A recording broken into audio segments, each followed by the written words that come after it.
ada dua jejak yang ditinggalkan di Indonesia. Jejak pertama adalah Freemasonry. Freemasonry ini adalah Freemasonry-nya Belanda. Ya. Mereka membuat markas di Pekalongan. Sampai hari ini markasnya masih ada di Pekalongan. Kemudian jejak yang kedua adalah ISDV. ISDV ini adalah Partai Komunisnya Belanda yang didirikan oleh Henk Snevely. ISDV singkatan dari Indische Socialistische Demokratische Vereniging. Tapi karena kebijakannya kontrak kepada pemerintah kolonial Belanda, ditangkap mereka termasuk Henk Snevely, diungsikan ke Belanda, dihukum mati. Tapi ketika mereka pergi pinter tuh, mereka membuat Henk Snevely membuat ini Henk Snevely. Ketika dia ditangkap oleh pemerintah Belanda, dibawa ke Belanda, dia sudah mengkader penerus pelanjutnya dari bangsa Indonesia.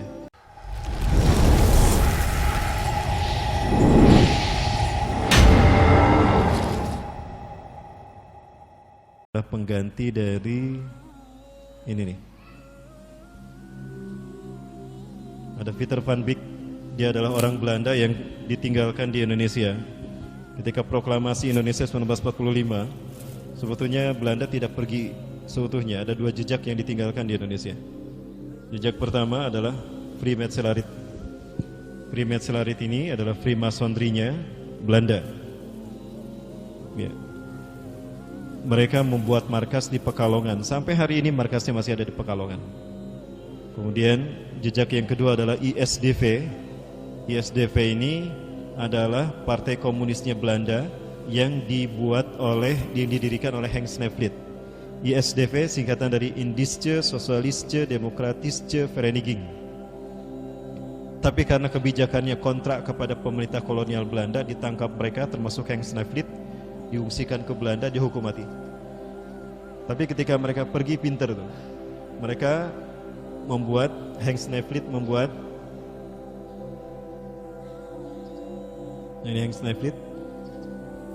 Ketika dia ditangkap oleh pemerintah Belanda, dibawa ke Belanda, dia sudah mengkader penerus pelanjutnya dari bangsa Indonesia. Tadinya SDV ini hanya dianggotakan oleh 300 orang-orang Belanda. Maaf, bukan 300, 70 orang-orang Belanda. Orang Indonesianya hanya 3 orang saja. Nah, ketika ditangkap dibawa ke Belanda, maka pelanjutnya dikader, dan itu orang Indonesia semua. Ada Muso, ada Aidit. Ya, ini adalah orang-orang PKI. Mereka yang kemudian mengganti ISDV menjadi PKI. Sekarang masih ada kan? Berarti Belanda tidak pernah hengkang dari Indonesia. Ini yang membuat bangsa kita belum pernah merdeka. Nah, Belanda melalui agennya, dia membuat CSIS. Siapa agen Belanda ya ini? Ali Murtopo. Orang yang kemudian diangkat menjadi asprinya Pak Harto, ternyata berambisi penuh untuk menjadi orang nomor 1 Indonesia. Diam-diam dia menyingkirkan rivalnya satu persatu, termasuk Jenderal Sumitro. Tentang hal ini Bapak Ibu bisa membaca dalam bukunya Malari 15 Januari 1974. Itu yang menjadikan terbukanya pengaruh Freemasonry di Indonesia. Ya, melalui kaki tangan Belanda, Peter van Beek, Ali Murtopo mendirikan CSIS, Central for Strategic of International Studies, yang membuat Indonesia seperti ini. Ya, dan Gus Dur pernah menjadi anggota Dewan Kehormatannya selama hidupnya. Di Israel dia menjadi anggota Dewan Kehormatan Shimon Peres. Di Indonesia menjadi anggota kehormatan CSIS. CSIS inilah yang kemudian mengarahkan arah politik Indonesia. Ketika dia ketahuan sama Pak Harto, ditangkap, lalu dia mengkader gantinya, LB Murdani. Baik Ali Murtopo ataupun LB Murdani sama-sama benci Islam. Kedua-duanya jenderal TNI yang benci Islam. Ketahuan makar rencana menjadikan Timur Timur sebagai kamp konsentrasi Katolik kedua setelah Vatikan untuk Asia Pasifik, diturunkan tuh LB Murdani. Tapi sebelum LB Murdani mundur, dia lanjutkan, dia kader pengikutnya, pelanjutnya. Siapa pelanjutnya? Nah, ini dia. Dialah yang menulis buku Pancasila versus Khilafah. Saya kasih tahu saja para sekalian, ini judulnya harus kita ganti. Pancasila versus komunis. Apakah khilafah ancaman bagi bangsa, bagi dunia? Ya, nanti berdasar ya. Berdasar kita bahas. Jangan kemana-mana, tetap bersama kita. Tapi saya perlihatkan dulu filmnya. Ini tayangan yang menyakiti hati saya sebagai orang muslim. Sekarang ini pemilu beda dengan... Sebentar, ada intel tidak ini? Gak apa-apa, gak ada intel? Putar? Ya, gak apa-apa ya. Lawang ini diputar di internet juga banyak. Saya lihat sekarang ini pemilu beda dengan pemilu-pemilu yang pernah kita laksanakan sepanjang sejarah hidup bangsa kita. Pemilu kali ini yang berhadapan-hadapan bukan saja hanya subjeknya, orang yang berhadapan, bukan hanya kubu dari Pak Jokowi dan kubu Pak Prabowo, bukan, tapi ideologi.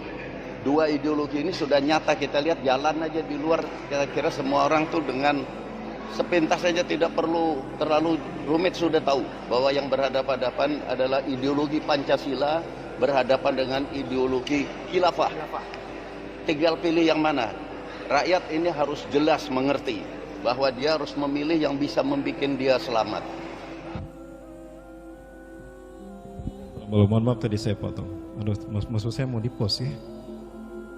Beliau bilang rakyat harus memilih yang bisa membuat negara ini selamat. Saya lihat sekarang ini pemilu beda dengan pemilu-pemilu yang pernah kita laksanakan sepanjang sejarah hidup bangsa kita.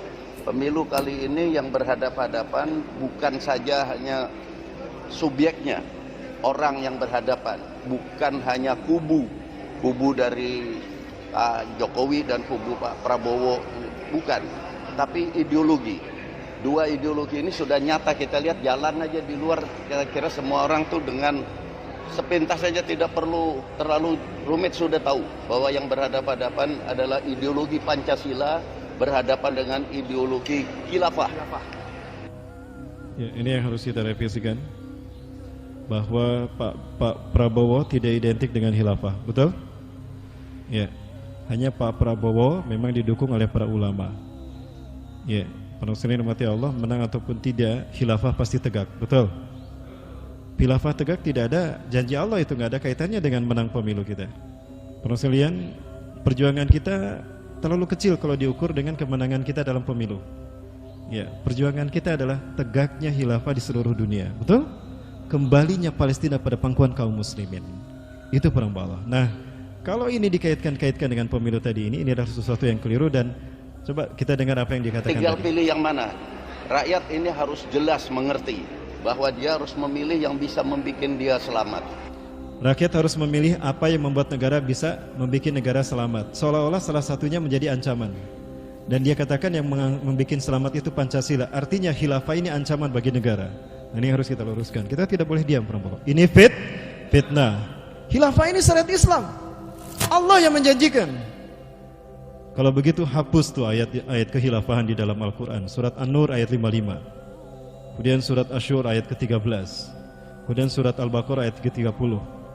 Kemudian kisah Nabi Daud yang dikatakan sebagai khalifah di muka bumi. Ini ja'iluka khalifati fil ardi. Aku jadikan kau sebagai khalifah di muka bumi. Itu pernyataan Allah kepada Nabi Daud. Nah, konsep ini yang tidak difahami oleh Bapak Profesor Dr. Hendro Priyono, Jenderal Purnawirawan. Ya, para ini fitnah. Harusnya beliau mengatakan antara Pancasila dengan PKI, dengan komunisme, bukan Pancasila dengan khilafah. Seolah-olah komunisme bukan ancaman bagi bangsa ini. Artinya beliau berada di pihak siapa kalau begitu? Betul? Ya.